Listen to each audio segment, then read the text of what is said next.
여러분 혹시 이런 생각해 보신 적 있으세요? 내가 속한 이 공동체에 나를 정말로 알고 또 나를 돌봐주는 사람이 있긴 한 걸까?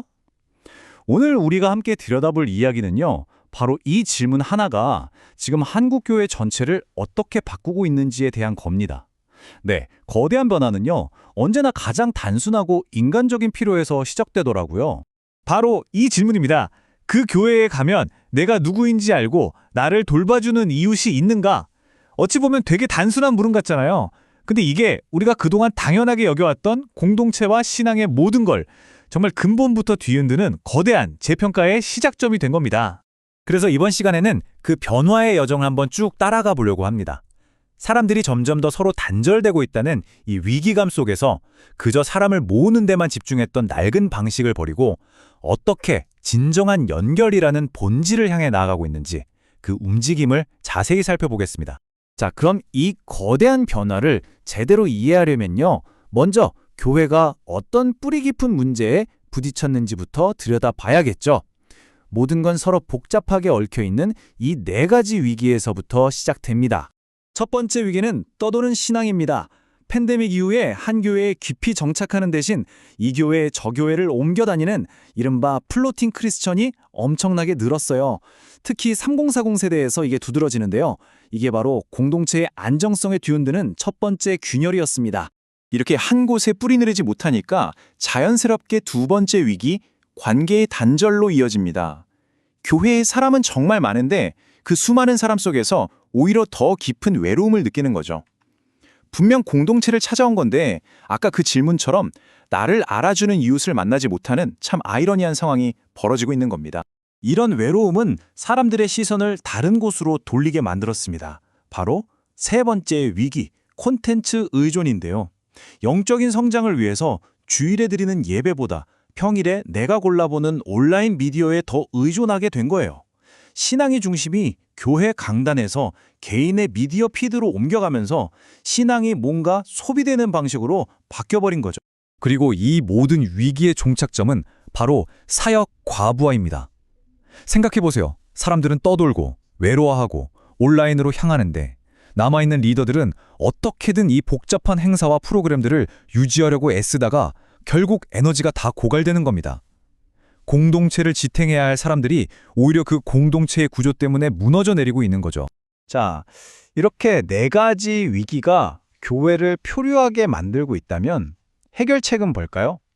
뭔가 조금 고치는 수준이 아니라 아예 생각의 틀 자체를 바꾸는 근본적인 패러다임의 전환이 필요하다, 이런 목소리가 나오기 시작했습니다.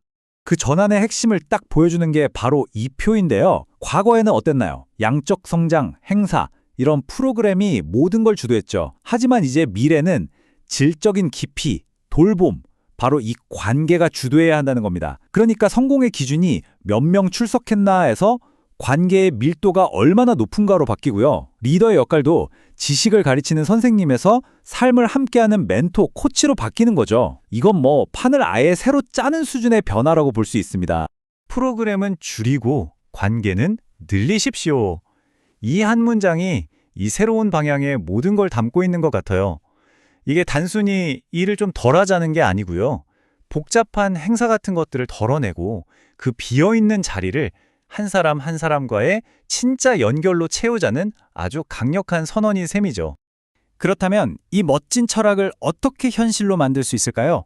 그냥 좋은 아이디어에서 그치면 안 되잖아요. 그래서 즉시 실행할 수 있는 구체적인 6가지 행동 계획이 제시됩니다.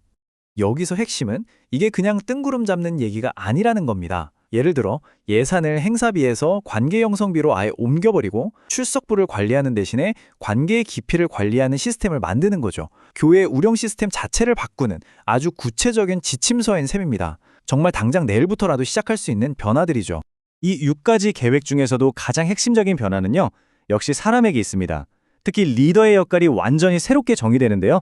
이 부분이 어쩌면 가장 개인적이면서도 가장 중요한 변화가 아닐까 싶어요.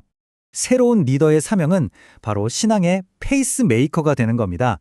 이게 무슨 말이냐면요. 주일에 딱 60분짜리 예배를 나머지 일주일, 그러니까 1080분이라는 그 긴 삶과 연결해주는 역할이라는 거죠. 1시간 동안 뭔가를 가르치고 끝나는 게 아니라 한 사람의 삶 전체에 신앙의 리듬을 함께 만들어가는 동반자가 되어주는 겁니다. 이 거대한 사명이 3-1-1이라는 아주 단순하고 실용적인 행동 수칙으로 구체화됩니다. 주에 한 번 연락하고 한 달에 한 번 만나고 분기에 한 번 그 사람을 위해 집중해서 기도해주고 이렇게 하니까 멘토링이라는 좀 막연했던 목표가 누구나 꾸준히 실천할 수 있는 구체적인 습관이 되는 거죠. 이런 관계는요, 대화의 방식부터 바꿉니다. 왼쪽처럼 예배 왜 안 났니? 같이 의무로 확인하는 질문 대신에요. 오른쪽처럼 이번 주에 널 가장 웃게 한 일은 뭐야? 하고 그 사람의 삶 자체에 대한 질문으로 바꾸는 거죠. 출석을 체크하는 게 아니라 한 사람의 세상에 진심으로 관심을 갖는 것. 이게 핵심입니다. 자, 그럼 이 모든 변화들이 다 적용된 미래의 교회는 어떤 모습일까요? 보통 생각하는 것처럼 더 크고 더 화려한 모습이 아니에요. 오히려 그 정반대입니다. 더 작고 더 단순하지만 그래서 오히려 더 강한 공동체를 꿈꾸는 거죠. 이걸 사역 다이어트라고 부르더라고요. 재밌죠? 불필요한 사역들을 의도적으로 한 20에서 30% 정도 덜어내는 겁니다. 목표는 단순히 일을 줄이는 게 아니에요. 그렇게 확보된 에너지와 자원을 예배나 소그룹 같은 가장 본질적인 것에 집중시켜서 내실을 다지는 거죠. 사실 이런 흐름이 갑자기 튀어나온 유행은 아닙니다. 2023년에 플로팅 크리스천 문제가 제기된 것부터 시작해서요. 여러 사회적 기술적 변화를 거치면서 결국 심플처치와 돌봄 공동체가 핵심 대안으로 떠오르기까지 이 모든 것이 하나의 방향을 가리키고 있었던 겁니다. 바로 단순함과 관계로의 회귀죠. 결국 이 모든 전략과 변화가 향하는 궁극적인 목표는요. 지극히 인간적입니다. 바로 아이 한 명도 혼자 내버려 두지 않는 것, 누구도 소외되지 않는 촘촘한 돌봄의 구조를 만드는 것, 바로 그겁니다. 그래서 마지막으로 이 질문을 한번 던져보고 싶습니다.